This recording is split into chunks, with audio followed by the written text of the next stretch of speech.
आत्मप्रदक्षिण नमस्कारान् समर्पयामि। कांदपुराणे रेवाकाण्डे सत्यनारायण स्वामी व्रतकथा तृतीयोऽध्याय समाप्ता। मళ్ళీ పుచ్చుకోండి।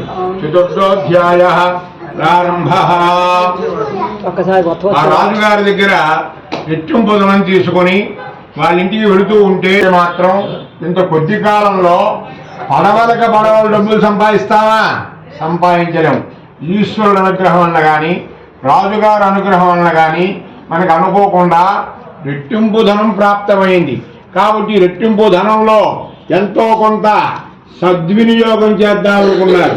సద్వినియోగం చేయటం అంటే దాన ధర్మాలు చేయటమే. దాన ధర్మాలు చేస్తున్నారు, అందరికీ చేస్తున్నారు. చేసేదాకా ఊరుకున్నాడు ఈయన. అప్పుడు వచ్చారనమాట. కర్ర కమలం చేత్తో పుచ్చుకొని కాషాయ వస్త్రాలు ధరించి గడ్డాలు పెంచుకొని ఒక ఆయన వచ్చారనమాట. ఓ ఉత్తగులారా, మీరు పొద్దున్న నుంచి చాలా మందికి చాలా విధాలుగా చాలా దాన ధర్మాలు చేస్తున్నట్టు కదా, మీకు తోచింది ఏదైనా నాకు అనే లోపలే అది అదేం లేదండి. దత్తాపత్రాధికం చేయవ వర్ధతే తరుణో మమ. అయ్యా మేము చేసేది చాలా చిన్న వ్యాపారం. ఏమిటి? ఆకులు, తీగలు, పుష్పాలు ఏవో ఇట్లాంటివి అమ్ముతూ ఉండేవాళ్ళం. పెద్దవారు మీరు వచ్చారు కదా, కొని ఇద్దామంటే ఏమీ లేవు, అందులో అవే ఉన్నాయి, లతలో తీగలే ఉన్నాయి అని చెప్పి అన్నారు ఆయన.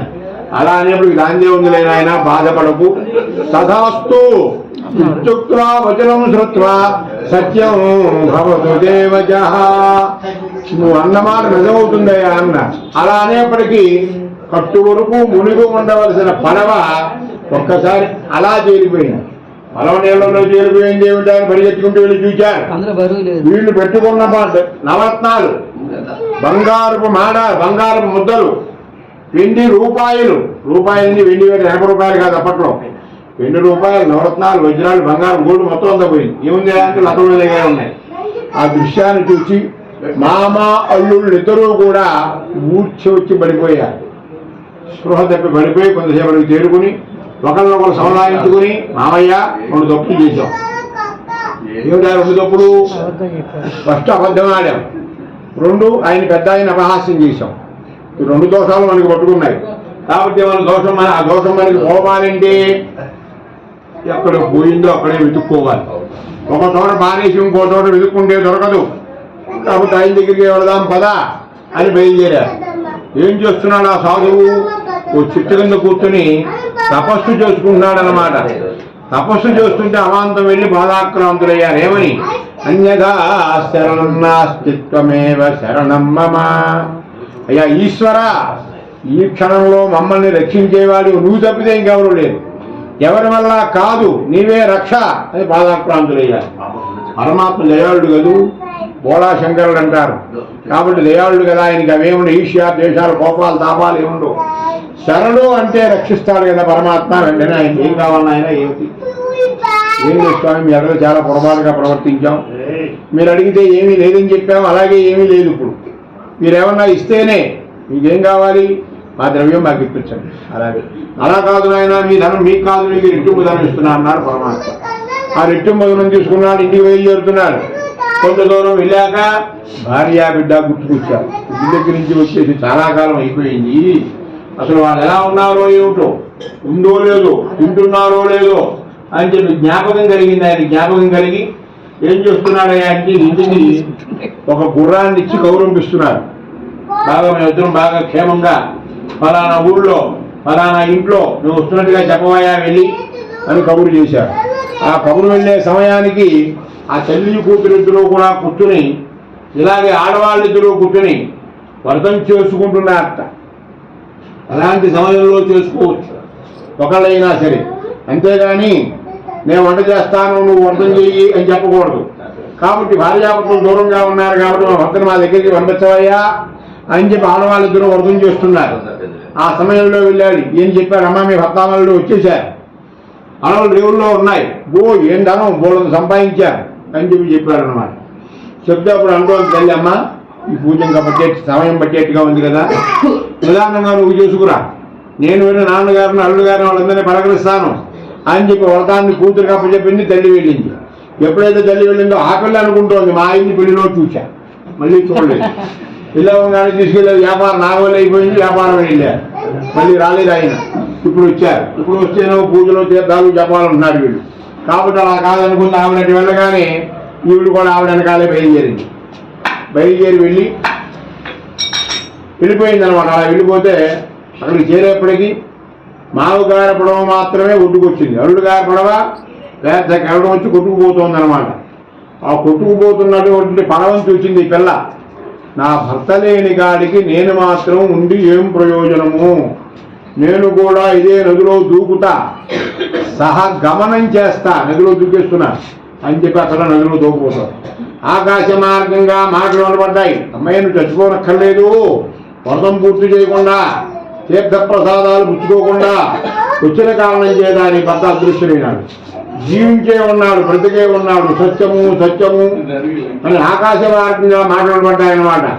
అంతా కూడా పరుగు ఇంటికి వెళ్ళారు. మళ్ళీ వ్రతం పూర్తి చేసుకున్నారు, తీర్థాలు పుచ్చుకున్నారు, మళ్ళీ పరిగెత్తుకొచ్చారు.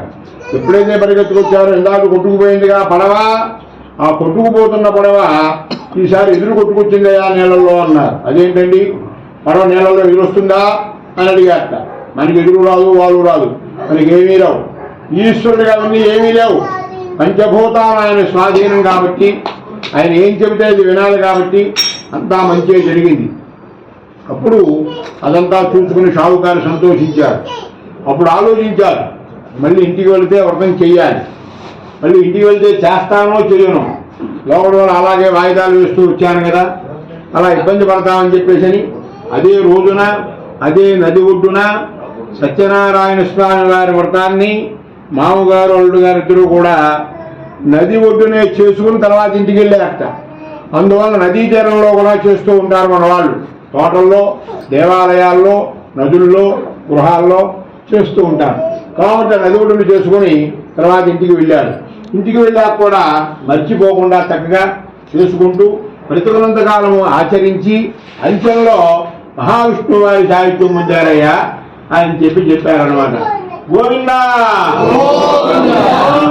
అక్కడ వేయండి అయ్యా, ఈ కొబ్బరికాయ కొట్టండి. దేవగుంసవితారమభిమాదిషాహం యజ్ఞమస్మినో బృహస్పతి దేవాస్వాంతు యజమానయ్యిందా.